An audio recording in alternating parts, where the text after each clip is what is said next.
Assalamualaikum warahmatullahi wabarakatuh.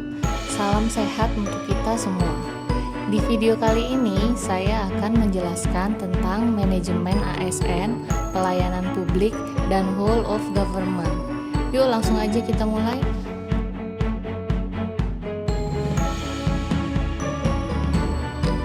Manajemen ASN adalah pengelolaan ASN untuk menghasilkan pegawai ASN yang profesional, memiliki nilai dasar, etika profesi, bebas dari intervensi politik, bersih dari praktik korupsi, kolusi, dan nepotisme. Manajemen ASN lebih menekankan kepada pengaturan profesi pegawai sehingga diharapkan agar selalu tersedia sumber daya aparatur sipil negara yang unggul selaras dengan perkembangan zaman. Berdasarkan jenisnya, pegawai ASN terdiri atas pegawai negeri sipil atau PNS dan pegawai pemerintah dengan perjanjian kerja atau P3K. Pegawai ASN berkedudukan sebagai aparatur negara yang menjalankan kebijakan yang ditetapkan oleh pimpinan instansi pemerintah serta harus bebas dari pengaruh dan intervensi semua golongan dan partai politik. Untuk menjalankan kedudukannya tersebut, maka pegawai ASN berfungsi sebagai pelaksana kebijakan publik, pelayan publik, dan perekat dan pemersatu bangsa. Adapun tugas ASN diantaranya melaksanakan kebijakan yang dibuat oleh pejabat pembina kepegawaian sesuai dengan ketentuan peraturan perundang-undangan, memberikan pelayanan publik yang profesional dan berkualitas, serta mempererat persatuan dan kesatuan negara Republik Indonesia. Adapun manajemen ASN diantaranya kedudukan, peran dan fungsi, hak dan kewajiban, kode etik dan kode perilaku, serta sistem merit. Adapun kewajiban pegawai ASN yaitu setia dan taat pada Pancasila, UUD 1945, NKRI, dan pemerintah yang sah. Menjaga persatuan dan kesatuan bangsa, melaksanakan kebijakan yang dirumuskan pejabat pemerintah yang berwenang, menaati ketentuan peraturan perundang-undangan, melaksanakan tugas kedinasan dengan penuh pengabdian, kejujuran, kesadaran, dan tanggung jawab, menunjukkan integritas dan keteladanan dalam sikap, perilaku, ucapan, dan tindakan kepada setiap orang, baik di dalam maupun di luar kedinasan, menyimpan rahasia jabatan dan hanya dapat mengemukakan rahasia jabatan sesuai dengan ketentuan peraturan perundang-undangan dan bersedia ditempatkan di seluruh wilayah negara kesatuan Republik Indonesia. Adapun hak PNS yaitu gaji, tunjangan dan fasilitas, cuti, jaminan pensiun dan jaminan hari tua, perlindungan, dan pengembangan kompetensi.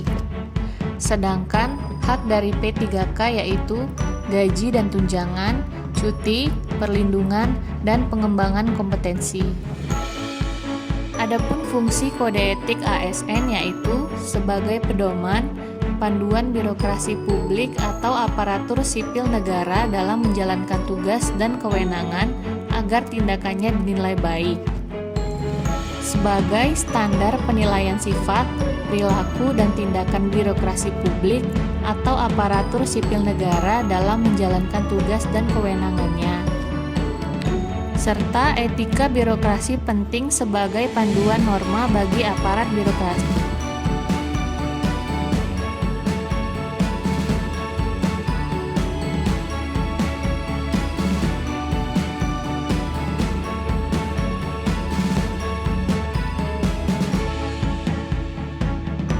Adapun sistem merit dalam manajemen ASN yaitu bagi organisasi, mendukung keberadaan prinsip akuntabilitas yang saat ini menjadi tuntutan dalam sektor publik. Bagi ASN, menjamin keadilan dan juga menyediakan ruang keterbukaan dalam perjalanan karir seorang pegawai.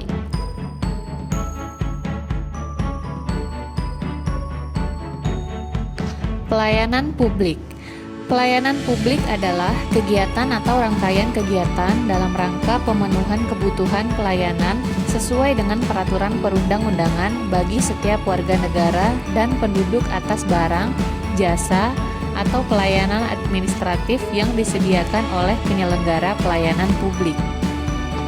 Adapun hakikat pelayanan publik yaitu pelayanan publik oleh instansi pemerintah bermotif sosial dan politik, yakni untuk menjalankan visi dan misi serta mencari dukungan suara. Pelayanan publik oleh swasta dapat bermotif sosial atau volunteer, tetapi lebih banyak bermotif ekonomi, yakni mencari keuntungan. Pelayanan publik kepada masyarakat dapat diberikan secara cuma-cuma sebagai kompensasi dari pembayaran pajak ataupun ditarik bayaran. Tarif pelayanan publik oleh pemerintah ditetapkan berdasarkan harga produksi atau tarif yang paling terjangkau. Pemberian pelayanan publik secara seragam kepada semua warga negara sebenarnya justru tidak adil karena kebutuhan dan kepentingan masyarakat berbeda-beda. Klasifikasi pelayanan publik. Yang pertama, pelayanan administratif, yaitu pelayanan yang menghasilkan berbagai bentuk dokumen resmi yang dibutuhkan oleh publik.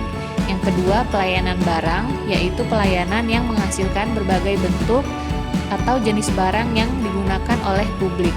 Yang ketiga, pelayanan jasa, yaitu pelayanan yang menghasilkan berbagai jasa yang dibutuhkan oleh publik. Dan yang terakhir, pelayanan regulatif, yaitu pelayanan melalui penegakan hukum dan peraturan perundang-undangan maupun kebijakan publik yang mengatur sendi-sendi kehidupan masyarakat. Adapun prinsip-prinsip pelayanan publik yaitu kesederhanaan, kejelasan, kepastian waktu, akurasi, keamanan, tanggung jawab, kelengkapan sarana dan prasarana, kemudahan akses, kedisiplinan, kesopanan dan keramahan, serta kenyamanan. Langkah-langkah strategis yang dapat dilakukan dalam peningkatan pelayanan publik yaitu membangun kesadaran melayani bagi aparatur, membangun kesadaran masyarakat sebagai konsumen dengan membuka kesempatan yang seluas-luasnya kepada masyarakat, baik langsung maupun melalui media massa, untuk menyampaikan saran dan pengaduan mengenai pelayanan masyarakat, memberikan reward atau punishment yang seimbang, serta mengadakan kompetisi pelayanan untuk instansi yang memberikan pelayanan sejenis. Whole of government. Apa itu whole of government? Whole of government pada dasarnya adalah sebuah pendekatan fungsi dalam ruang lingkup koordinasi yang lebih luas guna mencapai tujuan bersama dalam pembangunan kebijakan, manajemen program, dan pelayanan publik. Adapun manfaatnya yaitu meningkatkan efisiensi, sharing informasi, lingkungan kerja, daya saing, akuntabilitas, koherensi kebijakan. Adapun kekurangan dari WOG yaitu biaya, pemborosan, duplikasi pekerjaan, inkonsistensi kebijakan, waktu penyelesaian layanan tertentu.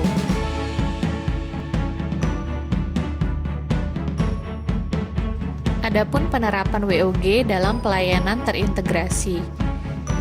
Tantangan dalam praktek WOG yaitu kapasitas SDM dan institusi, nilai dan budaya organisasi, serta kepemimpinan.